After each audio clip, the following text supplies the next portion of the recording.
یکم محرم، امیر المومنین، خلیفۃ المسلمین، جانشین مصطفیٰ اور رسول اللہ صلی اللہ علیہ وسلم کے دین کے بہت بڑے سپاہی حضرت عمر فاروق رضی اللہ عنہ کا دن ہے۔ حضرت عمر معمولی شخص نہیں، یہ وہ تھے جن کو رسول اللہ صلی اللہ علیہ وسلم نے اللہ پاک سے مانگ کے خود لیا۔ خانہ کعبہ کا غلاف پکڑ کے دعا کیا کرتے تھے، یا اللہ مجھے عمر دے دے، عمر کو کلمہ پڑھنے کی توفیق عطا فرما دے، اے اللہ دین کو عزت دے دے۔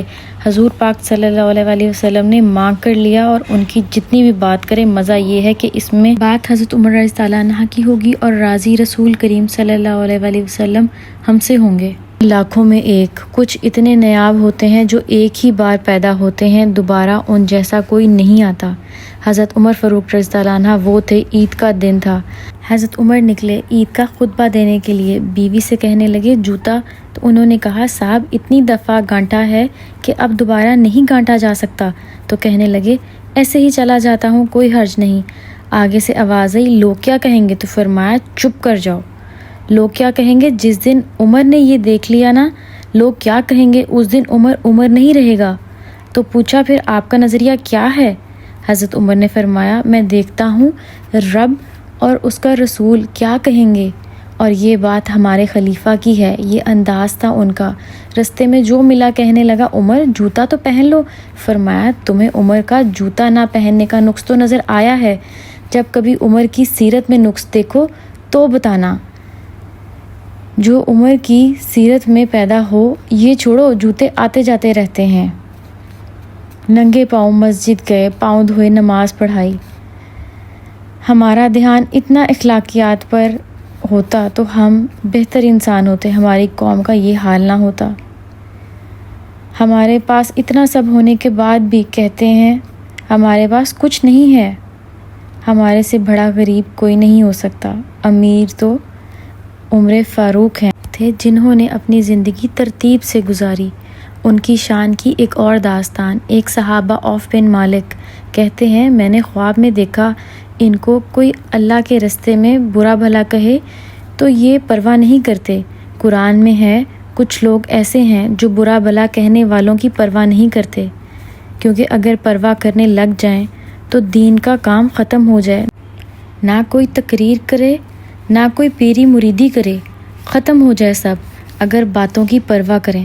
تو حضرت عوف بن مالک کہتے ہیں میں نے حضرت عمر کے بارے میں 3 باتیں دیکھی ہیں، نہ وہ پرواہ کرتے ہیں، دوسرا وہ خلیفہ بنیں گے، اور تیسرا کہ وہ شہید ہوں گے۔ تو فرماتے ہیں میں نے یہ خواب آ کر حضرت ابو بکر صدیق کو سنائی، انہوں نے فرمایا ٹھہر جا، یہ بات میں عمر کو بلاتا ہوں، اس کے سامنے سنانا۔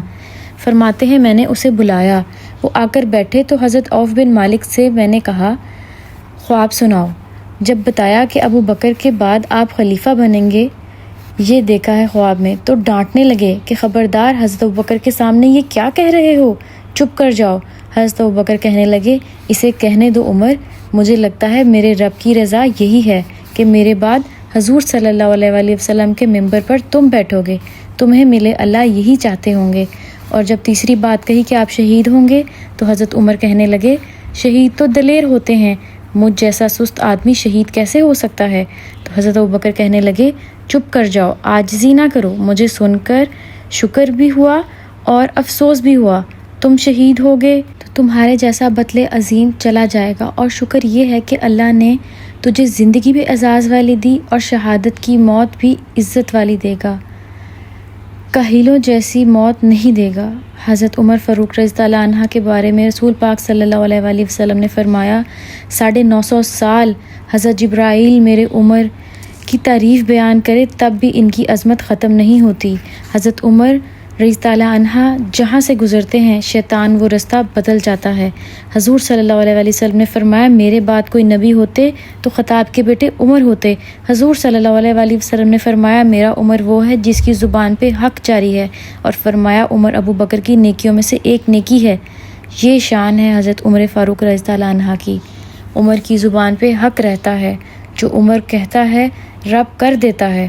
حضور ساری زندگی حضرت عمر فاروق کی خوبیاں بیان کرتے رہے، جب لوگ کہتے ان سے عمر تیری کیا بات ہے تو وہ رو پڑتے اور فرماتے میں تو اونٹ چرانے والے باپ کا بیٹا ہوں، اس سے آگے کبھی گئے ہی نہیں۔